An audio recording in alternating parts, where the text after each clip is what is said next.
इमरान खान के लहजे और मौक़िफ़ में तब्दीली।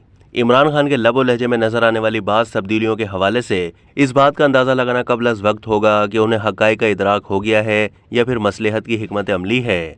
अपने बयानात, मौक़िफ़, इल्ज़ामात और तर्ज़ अमल में तज़ादात उनके ज़हनी इंतशार के बाइस हैं या फिर वो आइंदा आने वाले हालात के पेश नज़र विकटों के दोनों जानिब खेल रहे हैं। दो कदम पीछे हटने का मकसद पूरी कुव्वत मुज्तमा करके हमला आवर होना है।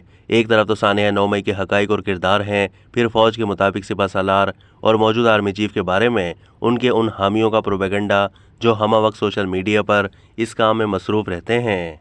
और दूसरी तरफ इतवार को ही उन्होंने अमरीकी नशरियाती इदारे को इंटरव्यू देते हुए ये भी कहा है कि अपनी ही फ़ौज का मुकाबला करके कोई किस तरह जीत सकता है।